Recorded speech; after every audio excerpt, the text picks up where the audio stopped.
Hello and welcome to episode 445 of the Money to the Masses podcast with your resident expert, as always, Damien Fay and me, Andy Leaks. Damien, welcome back. How are you doing? I'm good. This part of the show, I normally tell you something either that I've been doing or about Money to the Masses, but I've got nothing. I've got nothing. So we've just been on the same grind, doing the same money stuff, new year, always busy. So unfortunately, Andy, I've not really done anything. I think it's just been a case of staying indoors, away from the cold, and just cracking on. Do you know what? I think the listeners will appreciate that, because I'm guessing it's the same for our listeners too. And they're tuning in this week to get some nuggets from you in terms of finance. They don't want to hear what's going on in our lives. They just want to... I think they secretly love it, to be honest with you. We do have people write in and do reference it in their reviews, which always does make me laugh. And on that note, don't forget to send in a review via any podcast app that you use, but also don't forget that you can now write comments on the YouTube versions of these shows. So this show goes out as a podcast on YouTube, and people are starting to write comments on there, and I go on there and reply to them, even if it's just to say hello or that you enjoyed the show. Don't forget, go onto YouTube's podcast section, find Money to the Masses, and you can write anything on there, questions, whatever, and we'll respond. But also, we are now starting to produce more of this content as a show on YouTube, so you can see us performing, for want of a better word, the show itself. So go and watch that, because we are trying to put more of that up on our channel, and also subscribe to our YouTube channel, because that helps as well. Right, shall we crack on with what's coming up on this week? Yeah, so what's on the show this week? There are 3 pieces as usual. Now,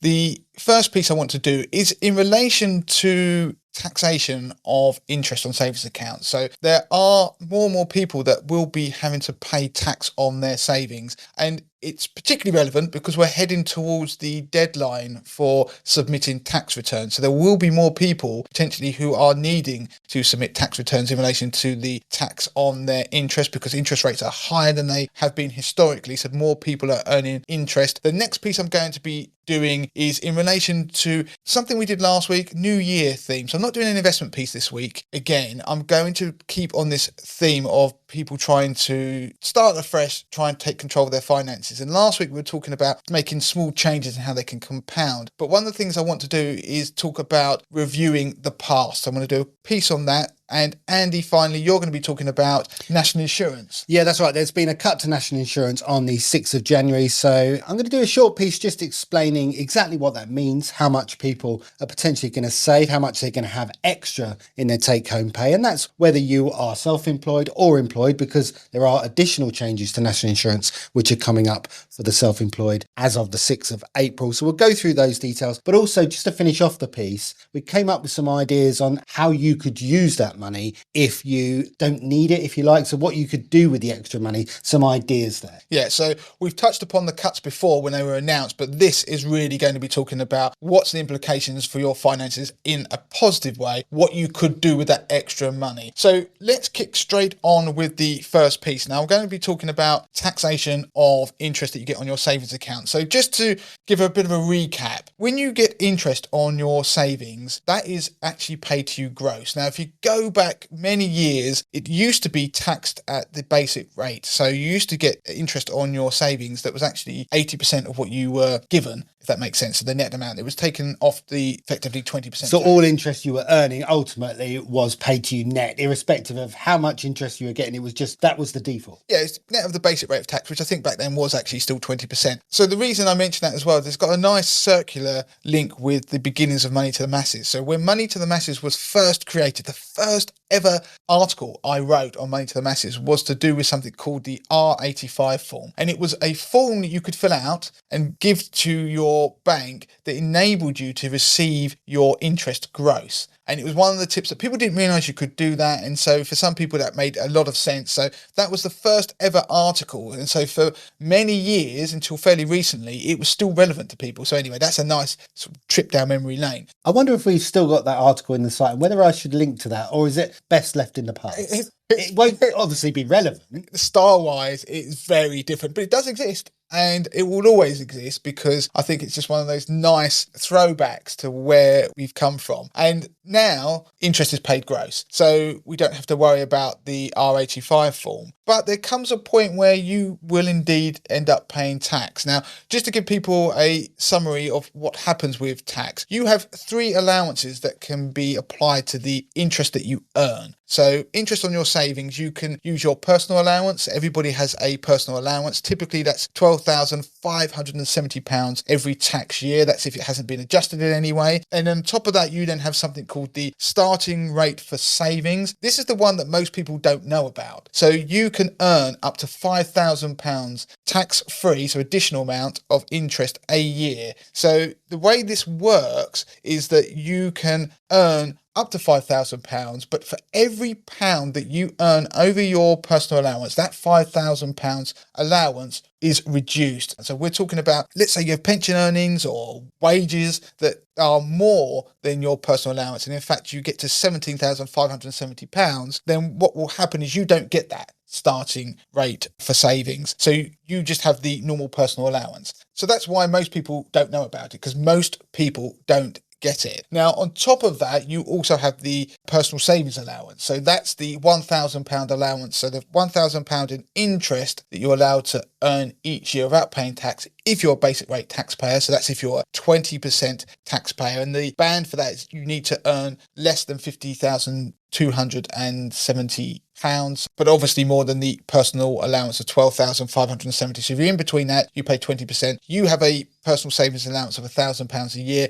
If you are a 40% taxpayer, then that allowance drops to £500 a year. And if you are an additional rate taxpayer, that means you earn over £125,140 a year, then you don't get an allowance. So the person who is in the high rate tax band, that's if you earn more than £50,271 and less than £125,140. And on that, is it a sliding scale, or is it once you go over it tips over and that's it? It's tip over, that's it. So it's not like the sliding scale of the starting rate for savings. So you can see there is actually quite a wide range of allowances that you can apply to interest on savings accounts. So for most people, if for example, you were somebody who didn't have an income, you may have worked your life and now you've got money in savings, you could theoretically take over £18,000 a year tax-free if all of that income came from your interest on savings. And on top of that, technically, if you were married, you can then also use the marriage allowance, transfer some of your partner's unused tax allowance if you wanted to do that, to increase that further.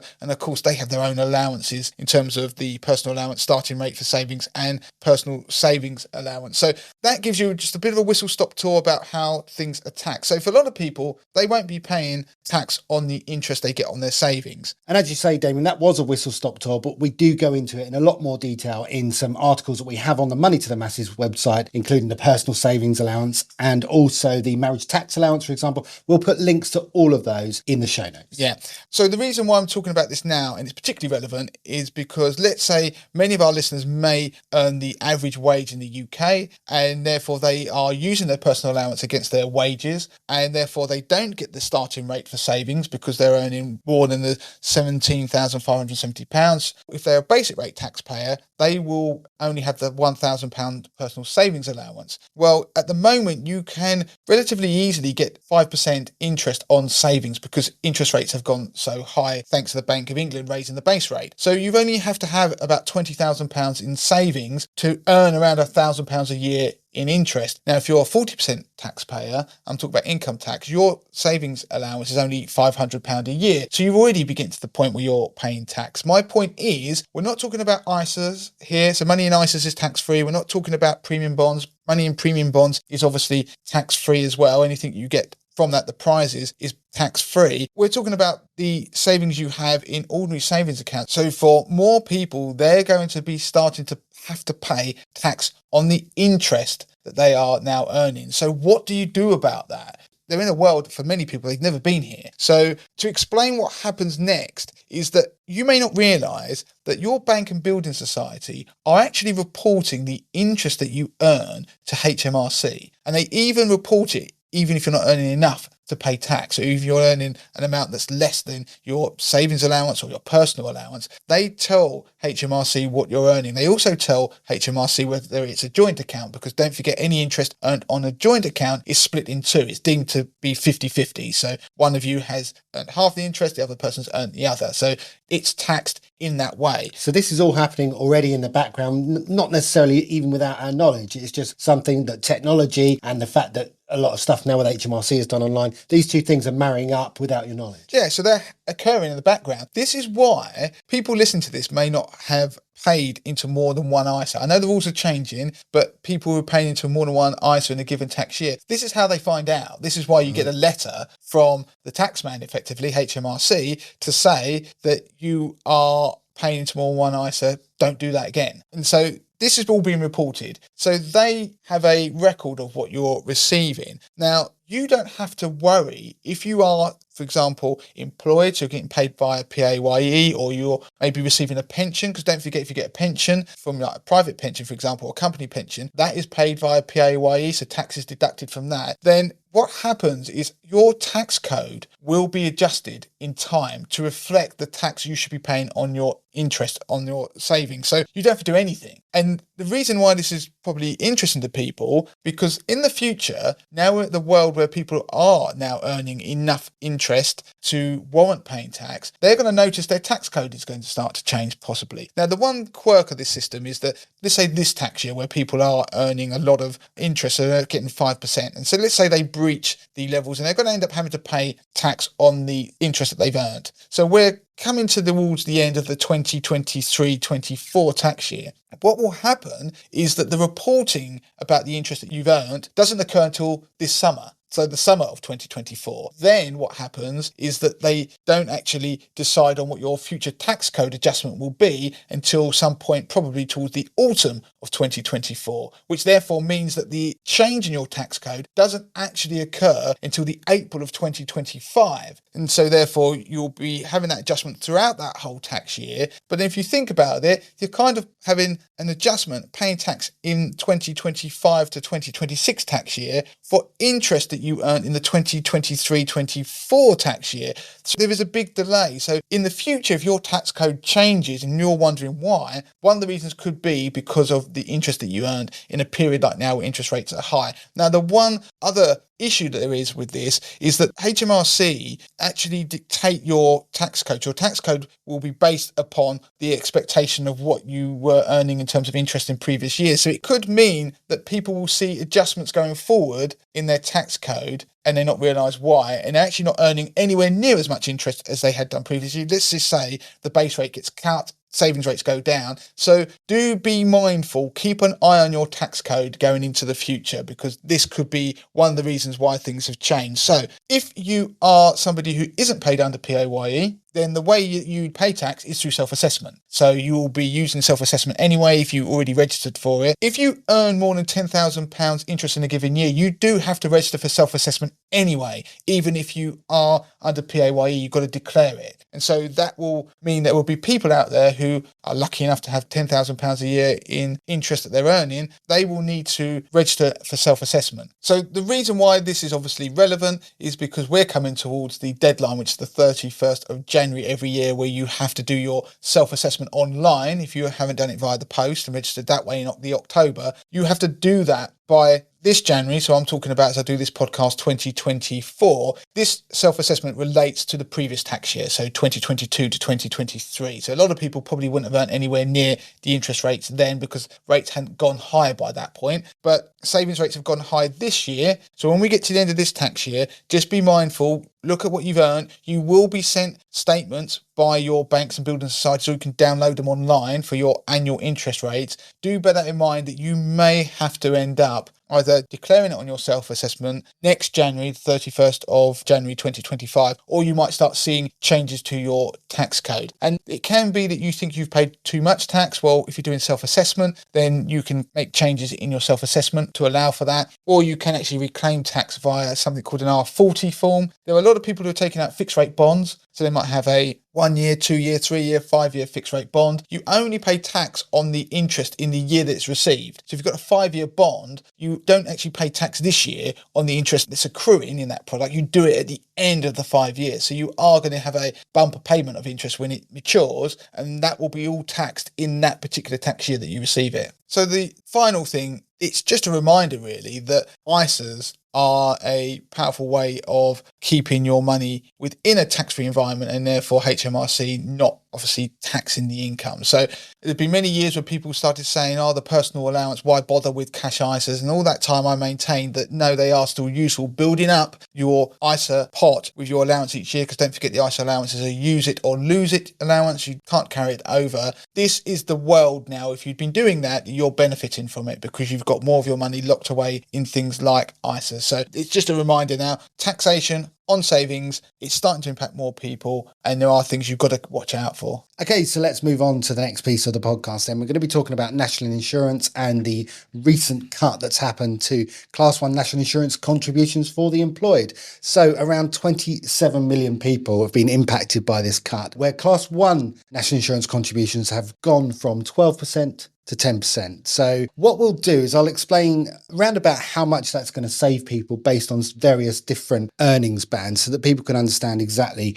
what this actually means. So if you're in the earnings band between 12,570 and 50,270, that's where the Class 1 national insurance contributions are based. And because it's been cut by 2%, we can actually go through some numbers here and see what that actually means. So someone on a £20,000 salary is going to be about £150 a year better off, around about £12 a month. Someone on a £35,000 salary, that's near the average earnings in the UK. They're going to be almost £450 a year better off, which equates to about £38 a month. And then moving right on up to £50,000, it's around about £750 a year better off that person will be, and that equates to about £62 a month. Now, that's where it kind of caps at, because again, Class 1 national insurance contributions are charged for earnings in that band between the 12,570 and the 50,270. So £62 a month is kind of the maximum you're going to be better off every month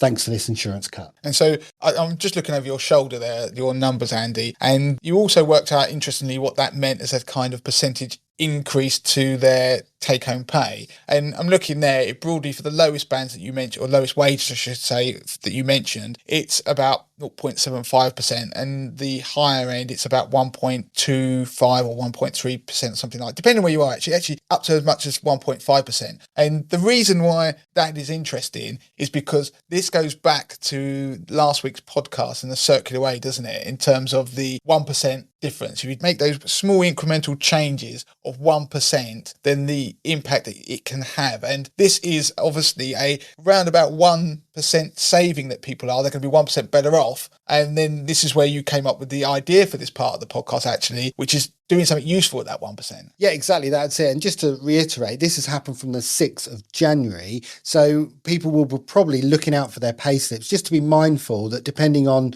how your payroll do it, you'll probably not get the full effect in January, because most payrolls run from the 1st to the 1st or the 25th to the 25th. So have a look at January's. You should see a little bit of a difference, but really from February onwards, that's really when you need to look at the take-home pay in the bottom right-hand corner normally of a pay slip, and that should tell you what it will be going forward. Obviously, if your salary fluctuates every month, if you're on commission or bonuses, then it's going to be a bit more difficult, but just be mindful that roughly those amounts that I read out earlier, that's what you're going to be better off. Before we move on to what people could do with this extra take-home pay, let's just quickly cover off what's happening for self-employed people, because there is some good news as well for them, albeit they have to wait a little bit longer to benefit. So there has been a cut to national insurance for the self-employed, but it's not going to come in until the 6th of April 2024. And so there's been a cut in Class 4 national insurance contributions, and that is charged very similarly to the Class 1 contributions. There's a band. It's charged on annual profits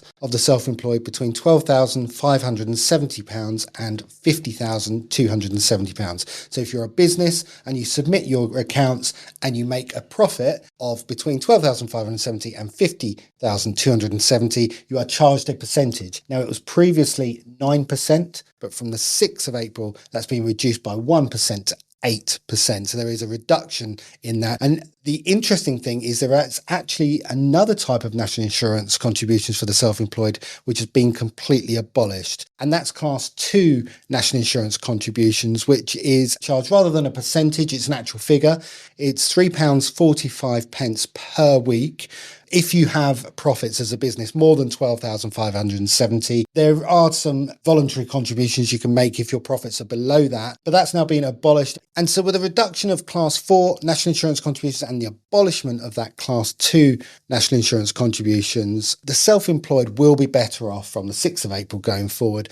I've crunched the numbers. So if you are a business that has annual profits of £20,000, it's going to equate to just over £250 a year, £269.64, roughly £22 a month. If you're in that mid-range, the average self-employed worker who has profits of £35,000 will be better off to the tune of £426, roughly £35 a month. And so a self-employed worker who has profits of £50,000, it's going to equate to an annual difference of about £570, just under £50 a month. So again, headline numbers, you're looking at 1% is a number that people will be looking at how much better off. Doesn't seem huge, but it is obviously, when you're looking at the pounds and pence, can be decent enough and significant. But then what they can do with that is makes it quite an interesting conversation. Yeah, so I mean, on the employed side, it's roughly between £12 and £60 better off. On the self-employed side, it's between £20 and £50 better off. A month, that's what you're talking about. Yeah, I mean, it's an amount of money that they didn't have before. And so we looked at what potentially you could do with that money. I mean, obviously, if you're someone who was already struggling prior to this, it's going to be welcome news for you. You're going to have that extra money available each month to use as you wish. But there are a few extra things you could consider doing with the money. I mean, first of all, to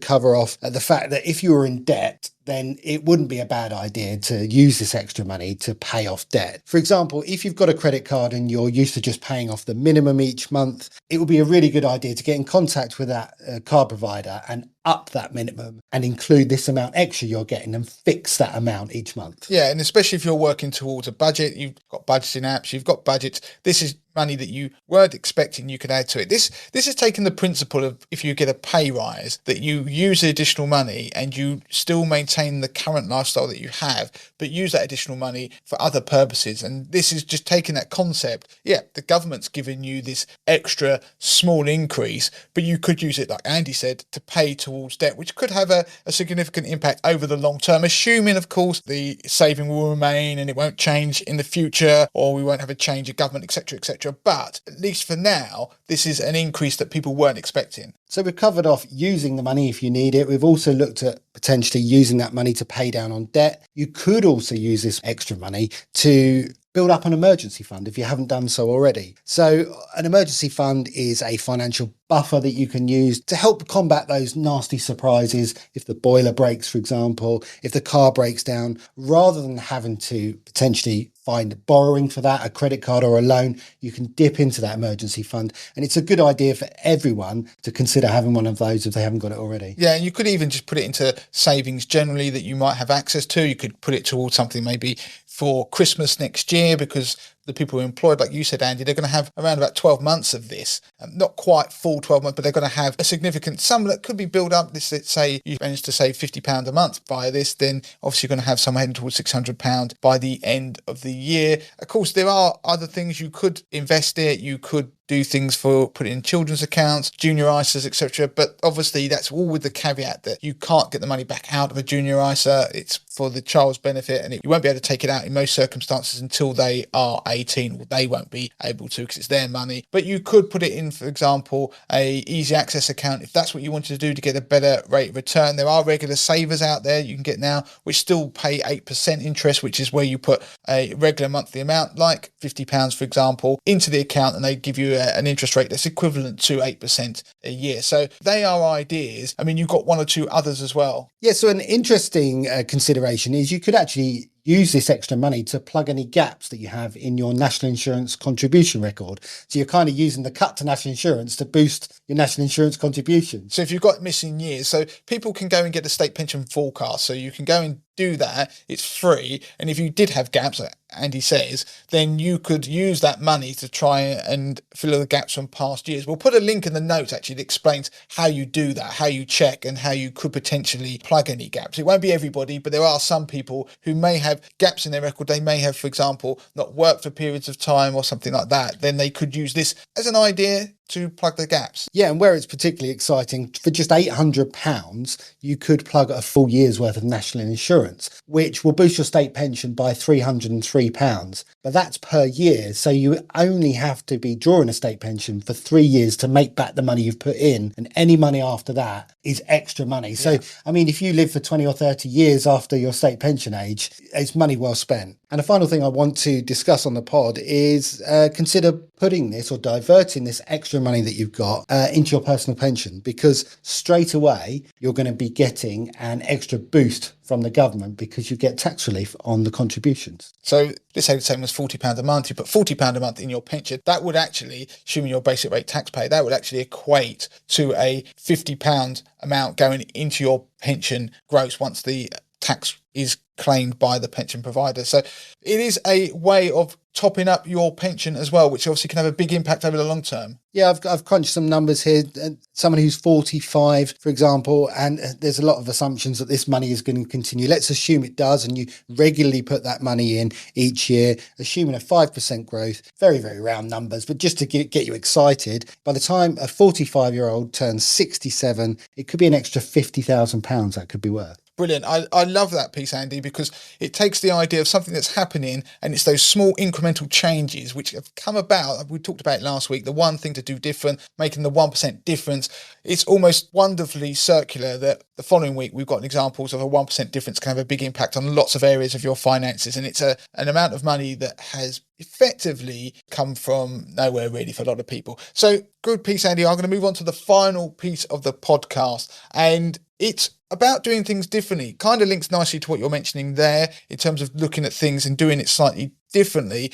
Last week I talked about making those incremental changes, and we often talk about on the podcast about how you can build for your financial future and things you can do.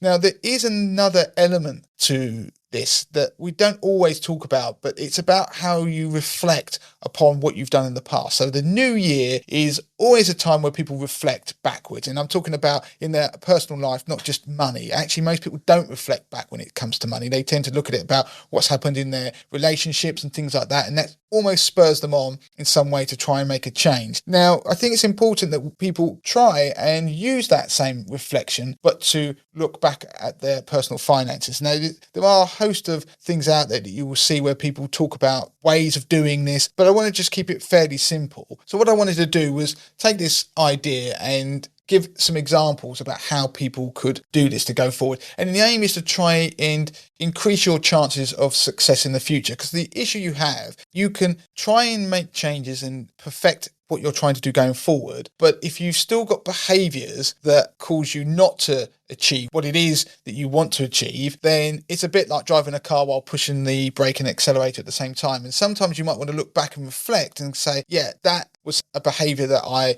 exhibited that meant that I didn't achieve what I wanted. So an example could be that you look back on your past year and you may look back and say, right, how much did I earn last year? And what were the things that influenced how much I earned, how much I didn't earn? And you might want to look at that. Some of that could be down to your career. It could be down to the way you look at things in terms of maybe there are certain qualifications you can take. But more importantly, you're looking at in terms of pounds and pence, money that was coming in, and look at your expenses that were going out. And so budgeting apps work brilliantly for this, because what they do, and I don't think a lot of people use the backward looking part of it, because a lot of apps, for example, like say Money Hub, they will all allow you to look at your past budgets for different months and see where you're spending if you overspend. Because what happens, you get to the end of the month and you suddenly clock onto the new month and you've got new budgets and you kind of forget the previous ones. What I want you to do is go back and flick through those apps, because even if you download them now, they do tend to categorize back, I think normally it's about 3 months,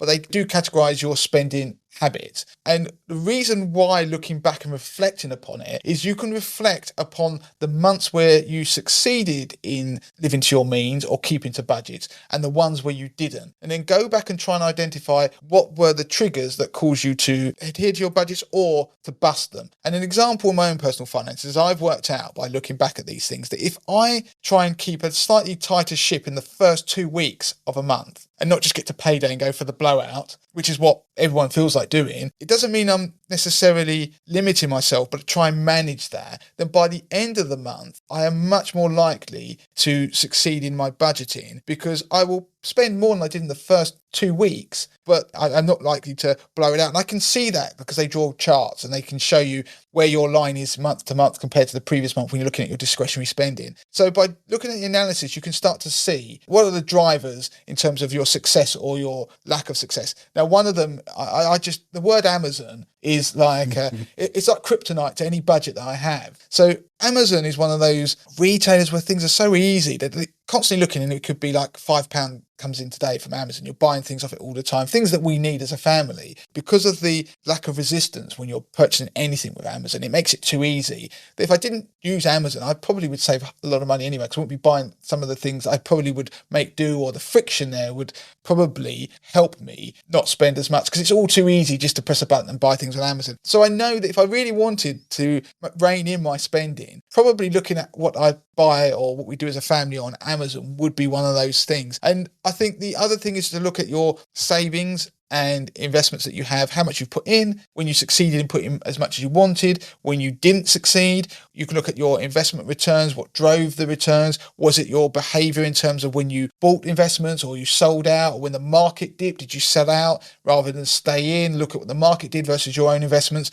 And it's only upon reflection that you can look at what needs to change or what doesn't going forward. Because one of the things you need to do is also pat yourself on the back for decisions that were made. So a very good example was recently I had somebody write to me talking about their investments, and they were looking at their investments and said, well, I think they had an okay year. They were like, well, I was up about sort of 5%. And was that good or was that bad? Now, of course, if you look at some of the indices out there, they rallied very strongly. But what they failed to actually look at was over the 2-year period since beginning 2022 and throughout that period where the Ukraine war was raging and the market initially slumped. They had broken even over 2 years of investing, yet nearly every index you look at, they are still down because they're trying to recover the dips of 2022. So there is that acknowledgement and gratitude of the things you've done successfully over a period of time about the decisions you made, which was to stay in the market or to invest in a certain way, hold certain investments. And that is important, because sometimes you can look at things and review them and just look at the headline number and not realize what was going on at that point in time. So when I looked at it and said, look, at this point, you were down 2%, the market was down 15%. That was brilliant. And then you appreciate what you're doing the right thing, you stick by. And so therefore, by reviewing and reflecting, you try and keep those behaviors, because what will happen, we'll have another market sell-off, and the knee-jerk reaction is to panic and sell out. But you need to reflect on the things that you did well to actually therefore increase your chances of success. Of course, debt is always going to be a big one. How did you manage debt? Did you manage to keep it under control? Did you go through periods where you struggled? What caused the trigger for you to struggle? When you were spending, did you spend more? For example, were there months where you maybe spent more on takeaways that were the things that actually, that was the common thread that meant you didn't budget? Or did you have too many nights out with friends in 1 month? And is there something you can make a decision that can increase your chances of succeeding? Yeah, that's interesting. Reviewing the debt spiral is actually quite a good thing to do, because I imagine that most people's reaction is to bury their heads in the sand, not look at that statement where it all went wrong that month. But actually, you can learn a lot from that. And the bigger thing is to look back and go, okay, I understand what happened. I now understand why it happened, and I can make sure it doesn't happen again. Or at least if I can recognise the signs of it starting to happen, I can nip it in the bud quicker. Yeah, and if you go back to our Black Book episode that we've done, and we'll put a link in the notes, which was all about, I think it was last year, we did a 28-day challenge, which was trying to sort people's finances in 28 days. The core part of the first stage was to put down everything about your finances. And part of that was about owning it. And that part of the process was called Own It. And it was about owning not just your finance in terms of physically what do you have, but it was about owning where you are, and then even the mistakes that you've made, the amount of debt you have. Because it isn't until you see that in black and white and face up to it that change will happen. People, for example, won't go back often and don't know how much debt they've got because they don't want to face up to it. That's why we have to go back and see what's going on, look at the mistakes we've made, own them, those mistakes. We all make mistakes, but it's only by doing that that you can then work out that, yeah, that was a mistake I made last year. I'm going to try and change that. Some mistakes could be things like owning up to the fact that you spend too much money on going out drinking or gambling. These are things that are painful to face up to, but if you face up to them, they increase your chances of obviously happiness, well-being, but also financial success. But then that then leads on to the fact that you do need to do the gratitude part. You do need to sit down and be thankful for, if you've had a steady income for the year, the successes you've had, like, for example, putting money in your pension or saving for your future. It may not be as much as you want. It may be more than you want, but those successes, maybe you've managed to cope with your mortgage rate going up, and you need to give yourself a pat on the back for that. And the reason why that's important is because it gives you a positive mindset. So you go into this new year with the idea that I can cope with what the world throws at me. And that was one of the things I said to people at the end of 2022 when I did 80-20 Investor. And we did, obviously, people would have largely had a very good year compared to the rest of the market. My portfolio did. But it was more at the end of the year. The message was to say to people, you've invested through the hardest year possibly on record, and you've come out the other side pretty much unscathed. That is something to be proud of, but take with you going forward, because hopefully things can only be better than that year. Then that leads on to the fact that obviously you can then start setting goals, because if you want to change your behavior, it may be you say, well, I want to save a little bit more into my savings. I want to build an emergency fund. And those things are like we were talking about last week about the 1% differences. You can start doing things like increasing your contributions by 1%, or maybe it's £50 a month. You might decide to try and increase the amount you pay off your debt each month. You might decide to stick to a budget more and follow it a little bit more. These things are all goals that you can set, but you really can only set realistic goals, I think, if you know where you've come from, because you could end up setting goals that are way too optimistic. This is an incremental process. Don't forget, if you do this next year, you hopefully would have had a bit more success. That incremental improvement, then the goals you set next year will be a bit more ambitious than the ones you set this year, because you're trying to move forward. So I do think it's important to reflect. It's important to look at the mistakes, the successes you've had, and allow that to inform you going forward, to give you a bit of a positive mindset. And also, I think it helps you manage the stresses around money. So it could be that you then decide, look, I didn't review my finances regularly enough. That was one of the things why I didn't succeed. I didn't use, maybe it is a budgeting app. Maybe I didn't review my finances every few days, every week. And then by changing that behavior and going, I am going to sit down and talk about money with my partner, because do you know what? That was one of the things we didn't do. And I think that was one of the reasons we perhaps didn't succeed. Or one of the reasons we did succeed is we were more open. We're going to continue doing that into this year. Have a look, see if you can come up with any ideas, trying to make changes by reflecting on the things you've done in the past. I think it's important, and it will increase your chances of success. Okay, so there we have it. We're done for this week. If you want to get in touch with Damien, you can do so in the usual ways. Damien@moneytothemasses.com. Don't forget that this podcast does go out on YouTube, and that's probably the best place right now to contact us and put any questions that you have or any comments about this particular show, because we will be able to go in there and answer those questions. Nearly forgot, Andy. There was something important that happened at the beginning of the show that we should have talked about, and that is the new quiz that occurs on a Monday. Oh. On Instagram this week, we put out a quiz that was multiple choice questions on the podcast. I think it was 4 or 5 questions about the content that's on the quiz, to basically test to see if you're listening and learning. Okay. And we can see what people answer, and people can tell us what they got. So it's a bit of fun, but it's really just to try and reiterate some of the things that we're teaching people on the podcast. It's on Instagram, it's on our stories on a Monday, so make sure you check that out and then let us know what you get. And if you enjoy it, it seems to have gone down a storm. People like a test. They do like a test, and I'm now wondering whether you and I are going to get 100% every week, because we better. I did do the test last week. Actually, I did create the test, but if there's a week I didn't get it. Actually, we shouldn't call it a test. Let's call it the quiz. The quiz. That was my fault. I called it a test. The test puts far more Too much pressure on our listeners. Like we said, it's all about language. So a quiz is fun. A test is something that takes you back to being at school. So yeah, do go and have a look at the quiz on a Monday. It's something I think we're going to keep because I do like it. It's, again, reflecting on what you've learned. So I do like that part of it. Good stuff. So we are done for this week. Make sure you do review the podcast if you can. 5 stars always helps. Just go to your podcast app of choice, pop the details on there. And if you want the chance to win a Money to the Masses mug, just make sure that you email us to let us know that you've done it and claim it. And we'll be happy to send one out. Yeah. And so that's it. So until next time. Till next time.